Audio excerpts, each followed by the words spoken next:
Fundacija Lara je ženska organizacija koja radi već 23 godine.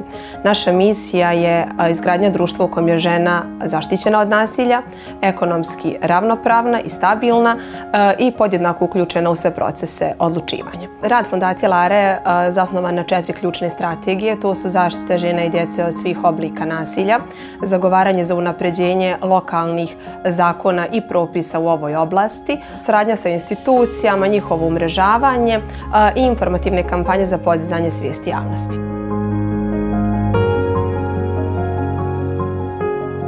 Kroz dugogodišnji rad u Sigurnoj kući, osoblje Sigurne kuće je imalo priliku da se suoči sa najbrutalnijim oblicima nasilja u porodici tipa seksualnog, ekonomskog, fizičkog i psihičkog nasilja s kojima se suočavaju žrtve nasilja u porodici. Bila sam u braku 15 godina gdje je bilo ispočetka onako sve bajno, krasno i sjajno.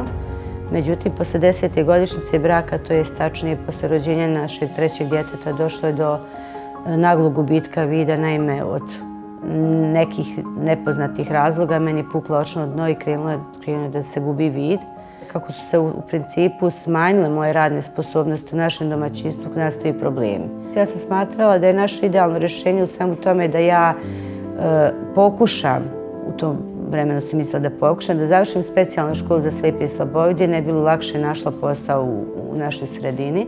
Tu samim tim nastaju problemi, što će mene škola, ženi je mjesto u kući, ženi je mjesto pored šporeta, ne da ide ko zna gdje i ko zna s kim. Jednostavno, bila sam, kako su oni tvrdili, škart prirode i neko ko je nepotreban njihovoj porodici. I onda je bilo svakodnevno ta priča, komunikacija između njegovih roditelja, njega šta će ti, ona čorava, otjeraj to od kuće, gledat ćeš bogalje u starosti. I negdje on pod tim pritiskom njihovim i poklekao, ta naša ljubav sa početka priče je nestala. Naime, on je započeo život sa drugom ženom. Ta žena je bila jako puno starija od mene i od njega. Od mene je bila starija 15 godina, od njega 13. Kad sam se ja jako razbolila, dijagnostikovala su mi tumor dojke od svih tih stresova silnih.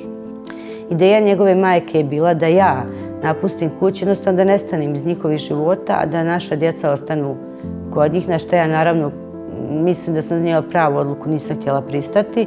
I tu je krenulo prvo svakodnevno terorisanje, izlazi.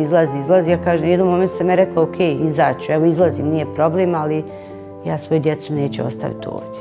I onda je krenula žučna rasprava između njegove majke, njega i mene, da ja bukvalno je došlo prvo do gurkanja, da bi se to gurkanje završilo tako što sam se ja u jednom momentu našla na podu, bukvalno šutirana kao vreća.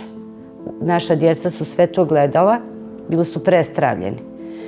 Prvi susret sa ženama iz Lare je meni ulivao jako puno nade, jer to je ono kad se nalazite u beznađu, kad nemate nigdje nikoga, jednostavno ne pada vam niko na pamet, neko vam pruži, ako ništa, ruku spasa, jer neku utjehu, bit će sve u redu, polako, smir se.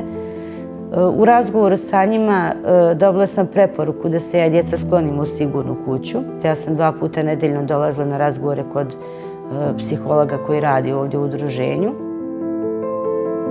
Ono što je veoma bitno istaći je da od prošle godine Zakon o zaštiti nasilja u porodici koji je donesen u maju 2020. godine je dozvolio, odnosno omogućio da i žrtva nasilja u porodici može podnijeti zahtjev za izricanje hitnih mjera zaštite i zaštitnih mjera. Do tada to zakon nije poznavao, ali lično smatram da žrtva najbolje zna koliko je njen život ugrožen i da je ona ta koja je po meni najkompetentnija i da može da donese odluku, odnosno da traži od suda da izreknu zaštitnu mjeru.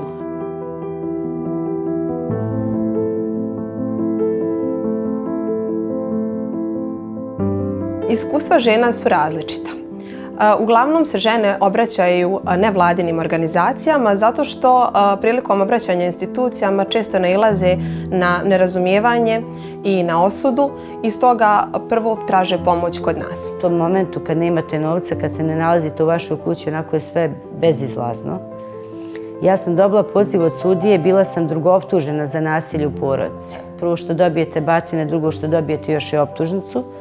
Ja sam zahtijevala od sudije da imam prisustvo, znači moralnu podršku i prisustvo nekoga iz udruženja Lara, čisto da budu pratioci tog toka suđenja. Uporedo sa tim mojim školovanjem i potres za poslom se završila moja brakorazvodna parnica gdje je bilo jako puno propusta od strane nadležnih institucija. Negdje se morala dokazati kao slijepo lice da sam sposobna da budem staratelj. Naša obaveza je da sarađujemo sa žrtvama nasilja u porodici i posle njihovog izlaska iz sigurne kuće i mi taj kontakt redovno održavamo. I nakon dužeg vremenskog perioda najbolji način i dokaz našeg dobrog rada je to što nam se obraćaju žene koje su prošle kroz našu sigurnu kuću i obavijeste nas da je njihov život krenuo drugim tokom i da sasvim drugačije žive nego što su živjeli prije dolaska u sigurnu kuću. Sada, evo, 7 godina posle tog nasilja mogu da kažem da sam samostalna i stabilna osoba. Kada je neko uplašen, kad dobije te batine u porodici, negdje se boje kako šta ako napusti tu sredinu. A ja sad sa osmijehom mogu da im kažem da ne treba da trpe, da treba da svoj život uzmu u svoje ruke. Ako sam ja kao slijepo lice uspjela, mogu i one.